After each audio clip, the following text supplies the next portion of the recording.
All right, introducing Project Bravo. So I did a bunch of videos on Project Alpha, so I've gone ahead and bought another Cherokee. Okay, this is going to be Project Bravo.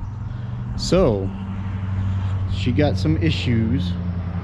Not to mention this is Ohio, so it's got some rust issues, as you can see in the bottom door. I'll show you it closer. But the immediate things, because I want to get her running and going as a daily driver for now, is she needs a battery.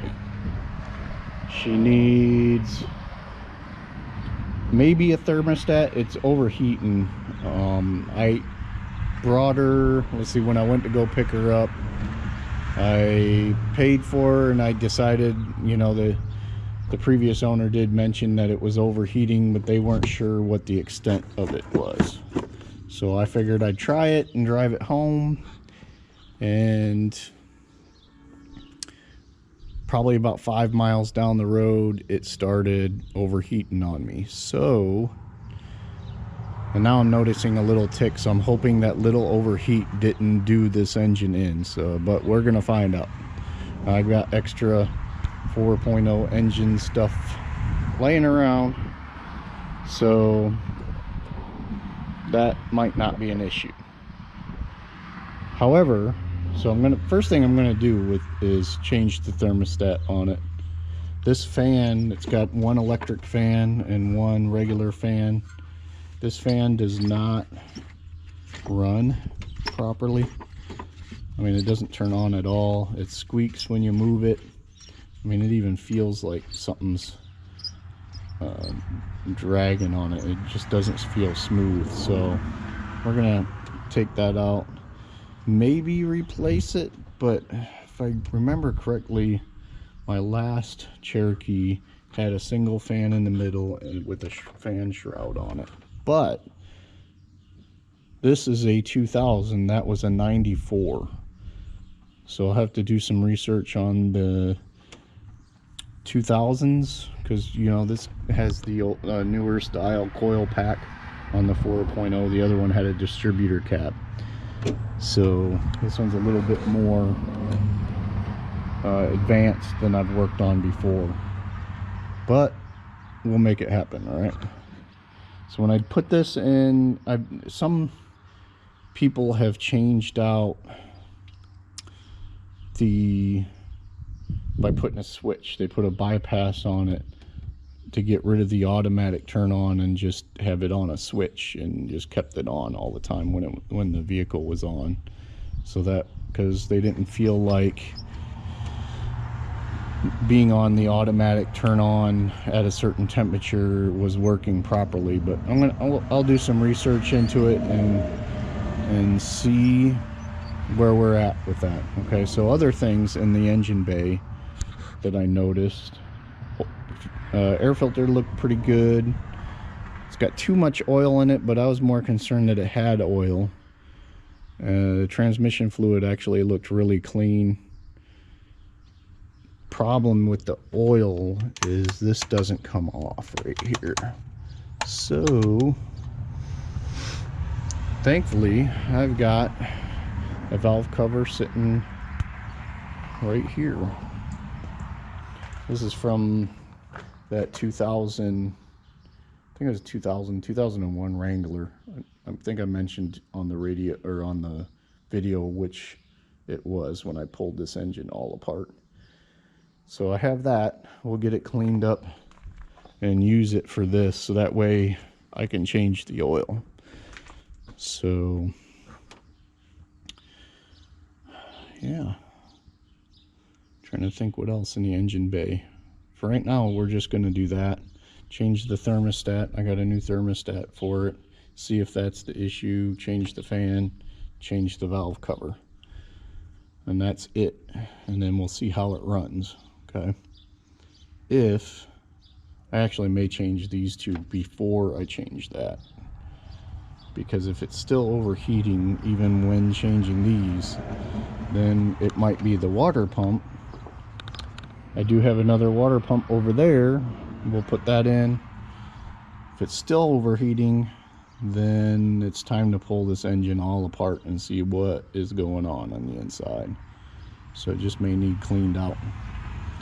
I did notice there seems to be a lot of water in this, so, and rust, which tells me it freezes pretty good here.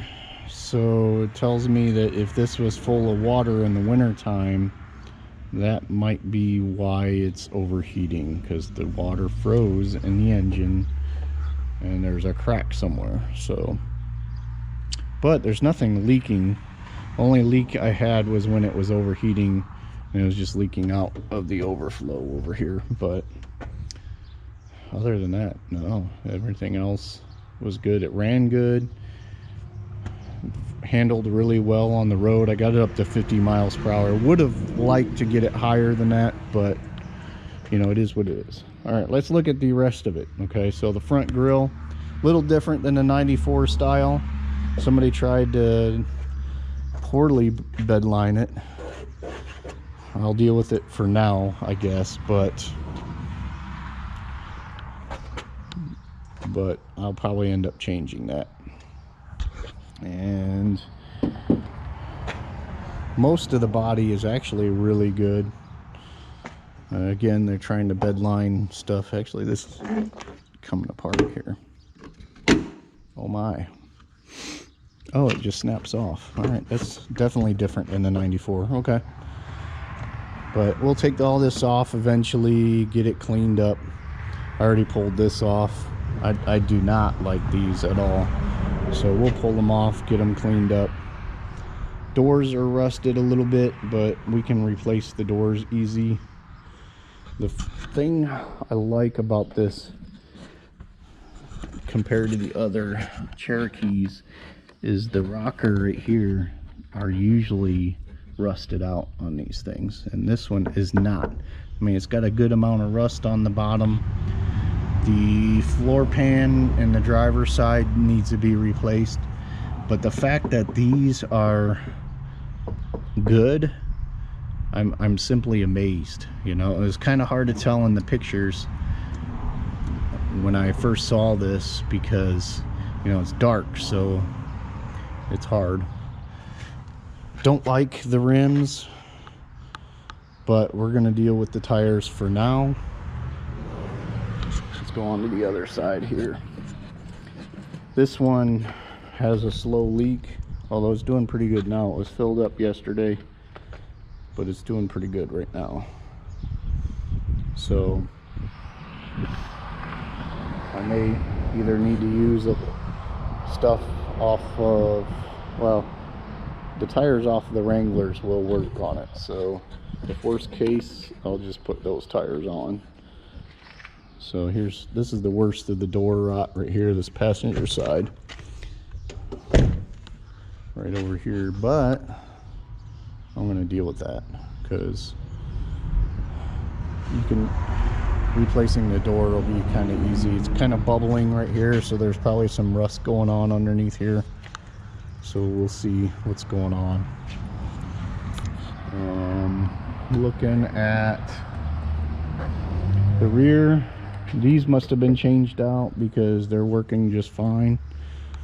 Such a mess back here, got to get it cleaned up. Because if you remember Project Alpha, I use this as a part storage, so I'm going to do the same thing for this. All the parts are going to go back here. One thing I don't like about back here is the dang donut. Why? So we'll be switching that out. Getting rid of the donut. Don't like the donut. Gotta have a regular size tire. So because if you're doing off-road, that is not going to cut it to get you out of it. Does come with a hitch, just like Project Alpha, and it looks like it's connected in the same spot Project Alpha was. Whether it works or not, I don't know. Project Alphas did not. So, but it looks pretty good for being in the rust area of Ohio. Actually, I got this one from Michigan. But now the interior, it's not too bad. The door comes down a little bit. So did Project Alphas, though. Interior looks really good. The seats look really good. A little bit of wear here, but you know, this thing's 23 years old. So for these seats to look this good, I mean, look at the back seat. This is gonna be Daisy's seat back here. I mean, it looks really good. Now Daisy's hair is gonna mess it all up, but you know, let's see what they got underneath there. Oh, nothing. So yeah, still same setup as the 94. It's got, I want to say 199,000 miles on it, so almost 200,000 miles on it. Aftermarket radio, which that's not a concern for me necessarily, although it does have an auxiliary in it. I do like that. Doesn't come with an owner's manual. It's never hardly find anything with an owner's manual anymore of these things, and it's almost to the point where if I do find one and I buy one, I keep it even if I get rid of it, because you just can't find them anymore. But maybe that's what everybody else is doing, and that's why you can't find them. But all right, so this is Project Bravo 2000 Jeep Cherokee Sport 4.0 engine, solid engine. As long as I didn't ruin this one, it's a solid engine. But I got a couple of more over there. I still have Project Alpha's engine back in the back there, but that's from the 94. I don't know if I want to put a 94 in this thing. I kind of want a newer engine block mold for this year, although it probably wouldn't make much difference.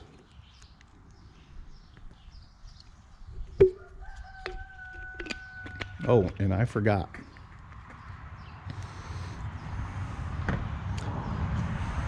Something I forgot.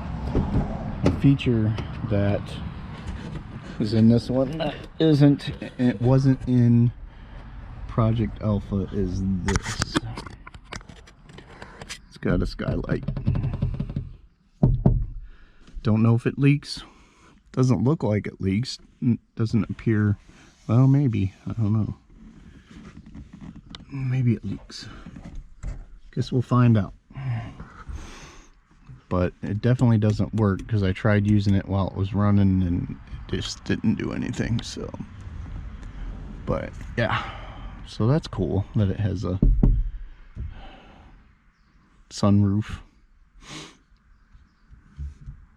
Anyways, thanks for watching, guys. Hit like, subscribe. Tell me I'm crazy for buying another Cherokee.